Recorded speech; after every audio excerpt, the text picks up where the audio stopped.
নমস্কাৰ মই ৰুবুল আমিন আৰু আপোনালোকে চাই আছে নিটিড একাডেমি ক'ৰ পৰা চাই আছে নিশ্চয় কমেণ্ট কৰি জনাবা তো আজিৰ ভিডিঅ'ত আমি আলোচনা কৰিম এনচিইআৰটি মেথমেটিক্স ক্লাছ 11ৰ চেপ্টাৰ নম্বৰ 1 সেট বা সংহতিৰ বিষয়ে আমি ইতিমধ্যে 30টা এমসিকিউ আলোচনা কৰিছোঁ এইটো ভিডিঅ'ত আমি কি কৰিম আৰু 10টা ভিডিঅ' আমি 10টা এমসিকিউৰ বিষয়ে আলোচনা কৰিম যিকেইটা এছাৰশ্যন আৰু ৰিজনৰ ওপৰত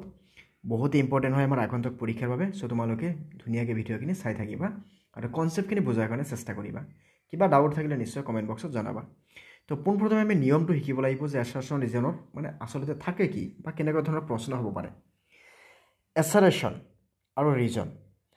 ইয়াতে এছাৰশ্যন মানে কি ইয়াতে এটা উক্তি দিয়া থাকিব আৰু সেই উক্তিটোৰ কাৰণ দিয়া থাকিব বা দাবী এটা দিয়া থাকিব বা এটা ষ্টেটমেণ্ট থাকিব তাৰ কাৰণ দিয়া থাকিব ইয়াতে অপশ্যন এত আমাৰ কি আহিব অপশ্যন এত আহিব যে দুয়োটাই সঠিক আৰু আৰ মানে প্ৰথম যেটো স্টেটমেন্ট থাকিব সাপোজ এনেকৈ ক'লে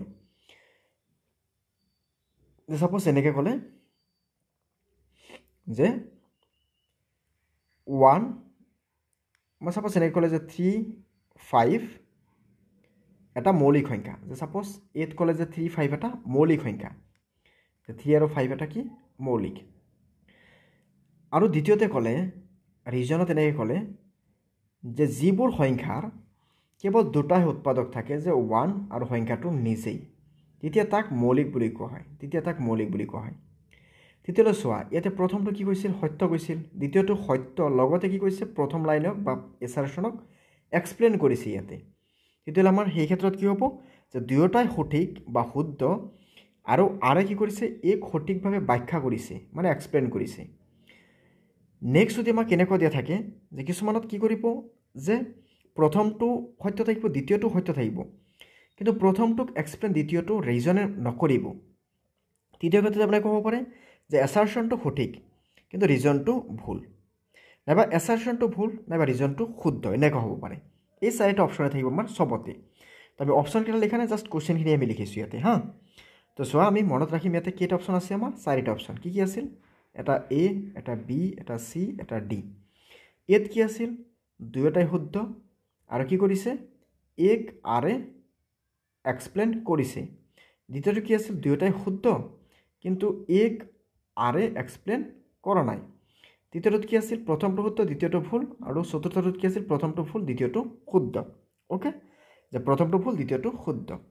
এতিয়া চোৱা নাম্বাৰ 1ত কি কৈছে এছাৰশ্যন যে খালী সংহতিৰ কোনো সদস্য নাথাকে মানে ৰিক্ত সংহতিৰ কোনো সদস্য নাথাকে ৰিক্ত সংহতিৰ কোনো মূল নাথাকে কথাটো শুদ্ধ দ্বিতীয়তে কি কৈছে খালী সংহতিৰ উপসংহতিৰ সংখ্যা 0 কথাটো ভুল খালী সংহতিৰ উপসংহতি এটা থাকে 1 মানে এটা সংহতি থাকে হেতু কি উপসংহতিটো কি 5 সো এটা থাকে গতিকে এটা আমাৰ অপশ্যন নম্বৰ কোনটো হ'ব অপশ্যন নম্বৰ হ'ব আমাৰ সি মানে প্ৰথমটো ভুল যে এনসাৰ হ'ব কি আমাৰ ইয়াতে অপশ্যন নম্বৰ সি মানে প্ৰথমটো ভুল কিন্তু দ্বিতীয়টো শুদ্ধ ওকে সো এটা হ'ব আমাৰ শুদ্ধ উত্তৰ নেক্সট নাম্বাৰ 2 চোৱা কি আছে যদি এ ইন্টাৰসেকশন বি = 5 হয় তেন্তে এ আৰু বি পৃথক কথাটো শুদ্ধ যদি এ আৰু বি ক আমি ইন্টাৰসেকশন কৰো তেতিয়ালে যদি 5 হয় তাৰ মানে কি তাতে কোনো কমন এলিমেন্ট নাই কোনো সাধাৰণ মূল নাই বা সেম কোনো মূল এ আৰু বিত নাই পৃথক সংহতিৰ মাজত কোনো সাধাৰণ সদস্য নাথাকে পৃথক সদস্য থাকিলে তেতিয়ালে কি পৃথক সংহতিৰ মাজত কোনো সাধাৰণ সদস্য বা মূল নাথাকে কথাটো শুদ্ধ আৰু ওপৰ লাইনটো কিটো ব্যাখ্যা কৰিছে গতিকে আমাৰ অপশ্যন নম্বৰ কি হ'ব এটো এ হ'ব এনসাৰ কি হ'ব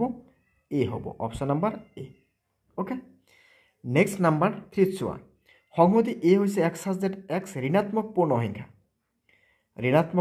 এতিয়া চোৱা কথাটো যে ঋণাত্মক পূৰ্ণ সংখ্যা আছে জানো অঋণাত্মক পূৰ্ণ সংখ্যা তাৰ মানে কি আছে ইয়াতে 1 আছে 2 আছে 3 আছে 4 আছে এনেকুৱা আছে ওকে আৰু অসীম সংহতিৰ সদস্যৰ সংখ্যা গণনা কৰিব নোৱাৰি আৰু অসীম যদি হয় তেতিয়ালে সদস্যৰ সংখ্যা গণনা কৰিব নোৱাৰি এতিয়া ডট দিয়া আছে মানে কি অসীম সংখ্যক আছে তো এই গোটেইকেইটাক আমি গণনা কৰিব নোৱাৰি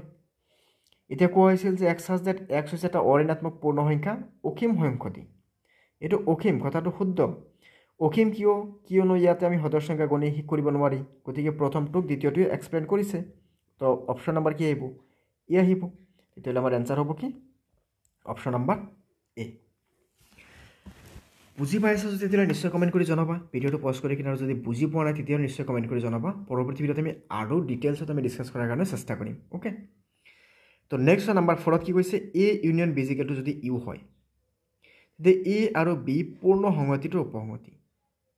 অ'কে যদি ইয়াতে এ আৰু বিটো ইউনিয়ন কৰিছোঁ ইউ পাইছোঁ মানে এনেকুৱা এটা সংহতি আছে এ এনেকুৱা এটা সংহতি আছে বি আমি এ আৰু বিক যদি আমি ইউনিয়ন কৰাৰ লগে লগে আমি এনেকুৱা পাওঁ যে আমি ইউ পাই যাওঁ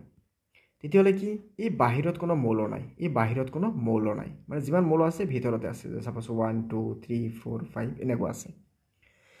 তেতিয়াহ'লে এ আৰু বি পূৰ্ণ সংহতিৰ উপসংহতি মানে এই সাৰ্বিক সংহতিটোৰ কি হৈছে উপসংহতি বুলি কৈছে কথাটো শুদ্ধ উপসংহতি হ'ব লাগিব ভিতৰত আছে কিন্তু এই ওপৰৰ শাৰীটোক আমাৰ তলৰ শাৰীটোৱে ব্যাখ্যা কৰা নাই গতিকে আমাৰ এইটো এনচাৰটো হ'ব কি অপশ্যন নম্বৰ বি অ'কে এইটো হৈ যাব আমাৰ এনচাৰ নাম্বাৰ 5ত কি আছে যে ফাই সংহতিটো সকলো সংহতিৰ উপসংহতি কথাটো শুদ্ধ ফাইৰ কোনো সংহতিত থকা সদস্যৰ অভাৱৰ কাৰণে সকলো সংহতিতে অন্তৰ্গত মানে ফাইত একো নাথাকেই ভাবে সদায় বেলেগ বেলেগ সংহতিত অন্তৰ্ভুক্ত হৈ থাকে মানে 1 2 3 যদি আমি কওঁ সাপ'জ 1 3 4 ইয়াতে এটা ফাই সোমাই আছে মানে চবতে ফাই সোমাই আছে গতিকে কথাটো শুদ্ধ আৰু লগতে শুদ্ধ ব্যাখ্যা কৰিছে তোমাৰ অপশ্যন নম্বৰ কি হ'ব এইটো শুদ্ধ উত্তৰ হ'ব ইয়াৰ আনসাৰ নেক্সট নাম্বাৰ 6ত কি আছে 6ত কি আছে যদি a minus b is equal to x such that x belongs to a আৰু x not belongs to b তাৰ মানে এনেকুৱা এটা সংহতি আছে a এটা সংহতি আছে b ইয়াতে আছে a ইয়াতে আছে b ইয়াতে x2 আছে তাৰ মানে x2 a ত আছে কিন্তু b ত নাই সংহতিৰ পাৰ্থক্য মানে দুই সংহতিৰ সাদৃশ্য কথাটো শুদ্ধ নহয় হয় নাই প্ৰথমটো ঠিকই আছিল কিন্তু দ্বিতীয়টো আমাৰ শুদ্ধ নহয় তেতিয়াহ'লে আমাৰ অপশ্যন নম্বৰ কি আহিব চি আহিব তো এৰ আনসাৰ আহিব কি অপশ্যন নম্বৰ সি নাম্বাৰ 7ত কি আছে নাম্বাৰ 7ত দিয়া আছে যে এ ইণ্টাৰসেকশ্যন a dash is equal to 5 কথাটো শুদ্ধ মানে যদি এ থকা আৰু এ নথকা এই দুটাক যদি আমি সাপোজ এইটো এ হয় এইটো এ ড্যাশ সাপোজ এই দুটাক মিল কি আছে এই দুটাত একো মিল নাই তাৰ মানে 5 তেতিয়াহ'লে সংহতিটোৰ পূৰ্ণ সংহতি বা সাৰ্বিক সংহতিৰ উপসংহতি আৰু সম্পূৰ্ণ সংহতিৰ পৰস্পৰে পৃথক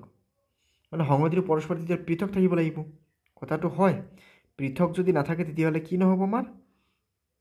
এনেকুৱা ফাই নাহিব তো ফাই আহিছে যদি সংহতি দুটা টোটালি ডিফাৰেন্স হৈ আছে ওকে তেতিয়াহ'লে আমাৰ অপশ্যন নম্বৰ এইটো হ'ব ইয়াৰ শুদ্ধ উত্তৰ নাম্বাৰ 8ত কি কৈছে 8ত আছে যদি এ বি চি সংহতিৰ উপসংহতিৰ সংখ্যা 8 হয় ইয়েছ কাৰণ ইয়াতে তিনিটা মৌল আছে তিনিটা থাকিলে কি আছিল 2 টু দি পাৱাৰ 3 তাৰ মানে 2 * 2 * 2 তাৰ মানে 8 আহিব তো কথাটো শুদ্ধ কৈছে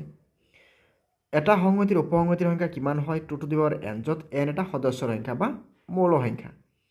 কিমানটা সদস্য আছে বা মৌল আছে বা মেম্বাৰ আছে বা এলিমেন্ট আছে তেতিয়াহ'লে এইটো কি আছে প্ৰথমটো দ্বিতীয়টো এক্সপ্লেইন কৰিছে এইটো ফৰ্মুলা আমি ব্যৱহাৰ কৰোঁ হয় না নাই তেতিয়াহ'লে আমাৰ ইয়াত অপশ্যন নম্বৰ কোনটো আহিব ই আহিব ইয়াৰ শুদ্ধ উত্তৰ তেতিয়াহ'লে আমাৰ এনসাৰটো হৈ গ'ল অপশ্যন নম্বৰ এ নাম্বাৰ 9ত কি কৈছে পূৰ্ণ সংহতিৰ সদস্যবোৰৰ উপসংহতি সদস্যৰ সংখ্যাৰ সমান মানে সাৰ্বিক সংহতিৰ সদস্যবোৰ বা মৌলবোৰৰ উপসংহতিৰ সদস্যৰ সংখ্যাৰ সমান উপসংহতিত যিমান সদস্য আছে মানে এনেকুৱা সাপোজ এটা মানে সংহতি আছে এনেকুৱা এটা আছে আৰু এই গোটেইখিনি গৈ কিনে এইটো ইউ সংহতিত সোমাই আছে সাপোজ এইটো ইউত সোমাই আছে এইটো আছে এ এইটো আছে বি এইটো আছে সি এতিয়া এই এ বি সিৰ যিমান কেইটা মৌল আছে সব কেইটা লৈ গঠিত কি হয় ইউ হয় পূৰ্ণ বা সাৰ্বিক সংহতিৰ সদস্যৰ কোনো সীমা নাথাকে সাৰ্বিক সংহতি সীমা থাকিব পাৰে যে 1 ৰ পৰা 10 লৈকে 2 ৰ পৰা 20 লৈকে এনেকুৱা থাকিব পাৰে গতিকে দ্বিতীয়টো ফুল তেতিয়াহ'লে আমাৰ অপশ্যন নম্বৰ কি হ'ব C2 হ'ব ইয়াৰ শুদ্ধ উত্তৰ তোমাৰ আনসাৰ হ'ব অপশ্যন নম্বৰ সি মানে প্ৰথমটো শুদ্ধ কিন্তু দ্বিতীয়টো ফুল নেক্সট কি আছে চোৱা নাম্বাৰ 10ত আমাক ইয়াতে দিয়া আছে যে এটা সংহতি A ইণ্টাৰসেকশ্যন B = B হ'লে তেতিয়াহ'লে কি কৈছে যে B টো A ৰ সাবসেট মানে যদি A মানে যদি আমাক এনেকুৱা 1 আৰু 2 থাকে B মানে যদি এনেকুৱা 1 2 আৰু 3 থাকে